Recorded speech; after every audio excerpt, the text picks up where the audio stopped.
ጥቂት ሰዎች በማያቋርጥ ለውጥና እድገት ህይወትን ሲያጣጥሙ፣ ሌሎች ደግሞ ምንም ሳይለወጡ በቅርቃር ውስጥ ለዓመታት ይኖራሉ። እነዚህ ሰዎች ከእናንተ የበለጠ ተሰጥኦ አሊያም እድል ስላላቸው ሳይሆን ስኬታማ የሚያደርጉ ልማዶች ስላሏቸው ነው። እነዚህን ልማዶች ተገበራችሁ ማለት ሁሉም ነገር ይሰጣችኋል። ደስታ፣ ሀብት፣ ጤንነት፣ ማድረግም ሆነ መሆን የምትፈልጉትን ሁሉ ታገኙበታላችሁ። ምናልባት እነዚህ ልማዶች ምን ይሆኑ ይሆን ብላችሁ ብትጠይቁኝ በዚህ ቪዲዮ ማንም ያልነገራችሁ 7 ወሳኝ ነገሮችን አጋራችኋለሁ። አሁን ቪዲዮውን ላይክ እንዲሁም ሰብስክራይብ በማድረግ እንጀምራለን። በቀጥታ ወደ ቪዲዮ እናልፋለን። እስከ መጨረሻ ድረስ እዩት። አንደኛ፣ ትኩረትን መጠበቅ። ብልህና አዋቂ ሰዎች ሁሉንም ነገር መቆጣጠር ላይ ጎበዝ ላይሆኑ ይችላሉ። ነገር ግን ትኩረታቸውን በደንብ የመቆጣጠር ትልቅ ብቃት ያላቸው ሰዎች ናቸው። ግርግርና ጫጫታ በበዛበት በዚህ ዓለም ትኩረትን በአግባቡ የመቆጣጠር ብቃት ወደር የማይገኝለት ኃይል ነው። ትኩረት ትልቁ ገንዘብ ነው። እያንዳንዱ ዋጋ የለሽ የስልክ ጩኸትና የኢንተርኔት ስክሮል ትኩረትን የሚሰርቁ፣ ኃይልን አሟጠው የሚወስዱ ናቸው። እኔ ትኩረት እያደረግኩበት ያለው ነገር በህይወቴ ተጨባጭ ትርጉም አለው ወይስ የለውም ብላችሁ ሁሌም ጠይቁ። ምክንያቱም የህይወታችሁ ውጤት የሚመጣው ባተኮራችሁበት ነገር ላይ ተመስርቶ ነው። አብዛኞቻችን አሁን የምናደርገው ነገር ነገ ከነገ ወዲያ ውጤት የሚያመጣ አይመስለንም። ነገር ግን ከዚህ በፊት ያደረግናቸው ነገሮች የአሁኑ ውጤታችንን ያመጡት እንደሆኑ 100% እርግጠኛ መሆን ይቻላል። ስለዚህ ውጤታችሁን ለመቀየር ከፈለጋችሁ አሁን እያደረጋችሁት ያላችሁት ልማድና ባህሪ መቀየር ይጠበቅባችኋል ማለት ነው። ሁለተኛ፣ ጠያቂ መሆን። ብልጥ ሰዎች ሁሌም ጠያቂ ናቸው። የሁሉንም ነገር ጥያቄ መልስ ላይኖራችሁ ወይም ላታገኙ ትችላላችሁ። ነገር ግን ትክክለኛ ጥያቄ የመጠየቅ ልማድ ሲኖራችሁ የጥያቄዎቻችሁ መልስ አንድ በአንድ በተለያየ መንገድ ተፈጥሮ ትገልጥላችኋለች። በታሪክ ውስጥ ትልልቅ ዓለምን የለወጡ ፈጠራዎች መነሻቸው ከመጠየቅ ነው። የጥበብን መሰረት መጠየቅ ነው። ስትጠይቁ የነገሮች አሰራር፣ የሰዎች ባህሪ፣ የህይወት መንገድ፣ የዓለም ህግ ቀስ በቀስ መረዳት ትጀምራላችሁ። ሁሌም ራሳችሁን እንደ ፈላስፋ ልትቆጥሩ ትችላላችሁ። ፈላስፎች የሁሉንም ጥያቄ መልስ ባይኖራቸውም ሁሌም ይጠይቃሉ፣ ሁሌም መልስ ይጠብቃሉ። ለምታደርጉት እያንዳንዱ ነገር ጥያቄ ምልክት ውስጥ ማስገባት ልመዱ።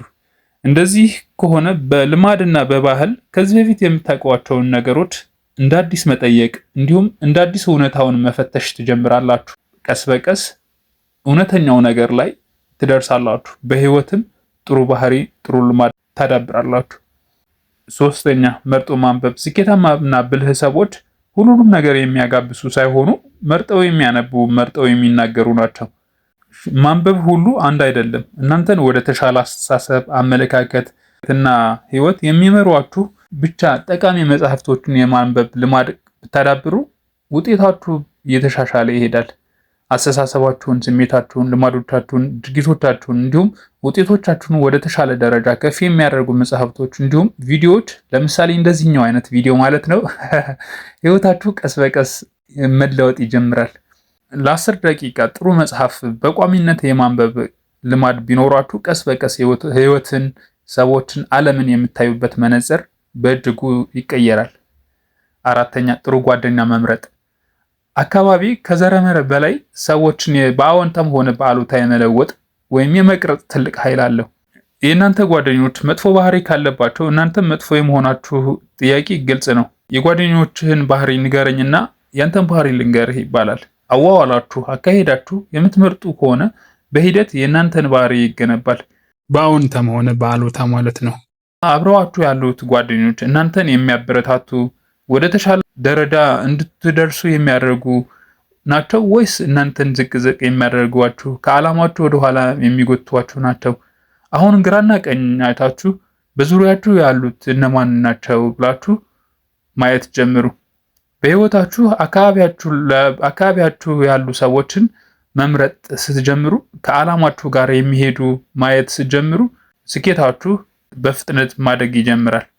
አምስተኛ፣ ከድርጊት በፊት ማሰብ። የእናንተን ሰብዕና የሚፈትነው በምቾት ጊዜ ሳይሆን አስቸጋሪ በሆነ ጊዜ ወይም ወቅት ላይ ነው።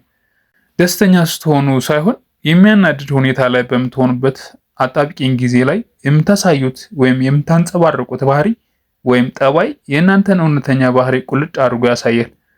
አጣብቂኝ በምትሆኑበት ሰዓት የምትወስኑት ውሳኔ የህይወታችሁ ወሳኝ ምዕራፍ ፈርቀዳጅ አሊያም ምስቅልቅል ሊከት ይችላል። ስሜት የሚያጠቃችሁ ሰው ከሆናችሁ ውሳኔያችሁ በስሜት የተነዳና አጥፊ ትሆናላችሁ።